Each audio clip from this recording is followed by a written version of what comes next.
मैं 17 की थी और वे 39 साल के शादीशुदा आदमी। ये है हमारी लव स्टोरी। एक दिन खाली बैठे मैंने फेसबुक पर एक अनजाने आदमी को फ्रेंड रिक्वेस्ट भेज दी, जो दिखने में बहुत हैंडसम था। उस आदमी ने उसी रात फेसबुक पर मेरी भेजी फ्रेंड रिक्वेस्ट एक्सेप्ट कर ली। तुम्हें पता है कि तुम इस साड़ी में कितनी खूबसूरत लग रही हो, उसने मैसेज किया। थैंक्स, मुझे भी तुम्हारी डीपी अच्छी लगी। इसी तरह हमने बातें करनी शुरू कर दी। मुझे पता था कि वह 39 साल का शादीशुदा आदमी है, जो 2 बच्चों का बाप भी है। इन सब चीजों के बाद भी हमने अपनी बातें शुरू कर दी। इतना ही नहीं, हमने अपना नंबर भी एक दूसरे के साथ बदल लिया। देखते ही देखते हम एक दूसरे के करीब आ गए और एक दूसरे के बेस्ट फ्रेंड बन गए। फेसबुक पर हम एक दूसरे के साथ बहुत ज्यादा बातें करने लगे और सोशल मीडिया पर ज्यादा से ज्यादा समय बिताने लगे। दूसरी ओर उस आदमी को लगने लगा कि हमारे करीब आने से, इतनी बातें करने से वह अपनी बीवी से दूर जा रहा है। वह अपने बच्चों के साथ दूसरे स्टेट में रहती थी। वह मुझसे बोलता था, अभी पता नहीं, मैं सारा दिन तुम्हारे बारे में ही सोचता रहता हूँ। मुझे अफसोस है इस बात पर। मैं नेचर से काफी शर्मीली थी। मेरे काफी अच्छे दोस्त भी थे, लेकिन मुहाफिज जैसा दोस्त होना काफी स्पेशल था मेरे लिए।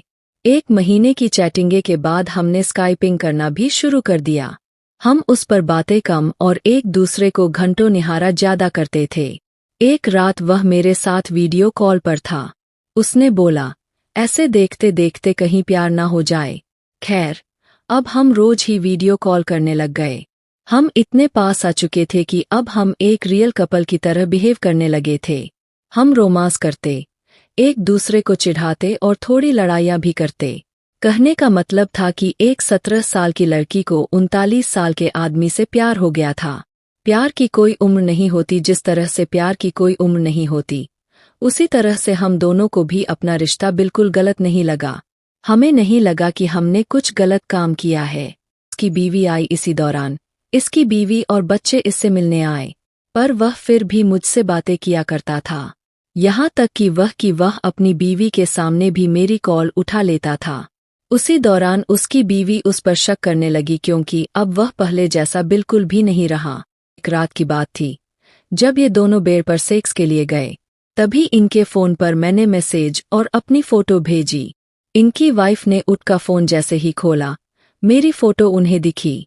उसकी वाइफ ने कोई रिएक्शन नहीं दिया, बस मुहाफिज को जोर का थप्पड़ मारा और रोने लगी। 3 दिनों के बाद वह घर छोड़कर चली गई।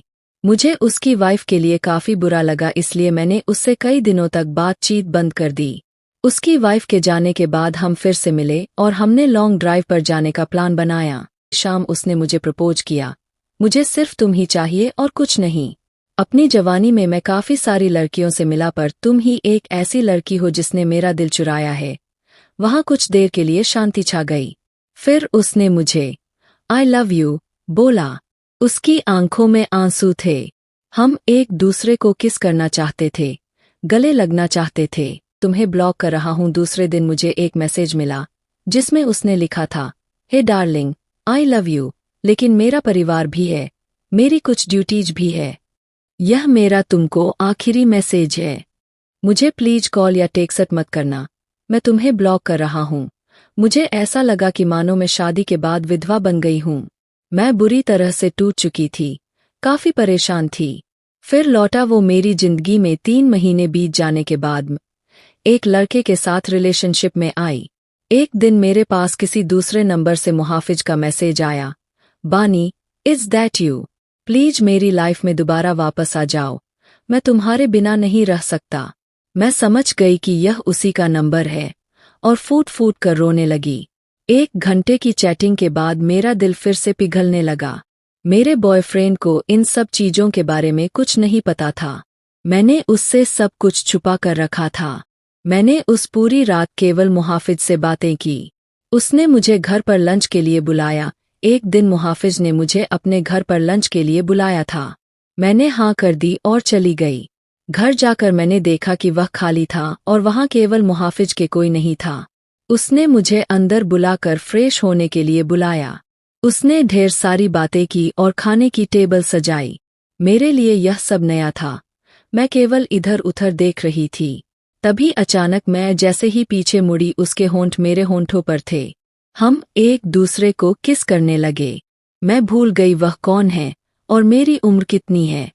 वह पहला टाइम था जब मैं किसी के साथ सेक्स कर रही थी, वो भी ये जाने कि हमने प्रोटेक्शन ली है या नहीं। अपने प्यार के नाम की वर्जिनिटी। तभी मुझे दर्द का एहसास हुआ और मैंने अपनी वर्जिनिटी उसे दे दी जिससे मैं बेहद प्यार करती थी। मैं उसी दर्द भरी हालत में घर वापस आ गई। दूसरे दिन मुझे काफी अच्छा महसूस हो रहा था। अब मुझे पूरी तरह से एहसास हो चुका था कि वह मुझे कभी नहीं छोड़ेगा। प्यार का एहसास हुआ। अब मैं प्यार पाने के लिए इतनी ज्यादा एक्साइटेड नहीं थी। वर्जिनिटी खोने के बाद मेरी सोच काफी बदल गई। मैं एक औरत बन चुकी थी।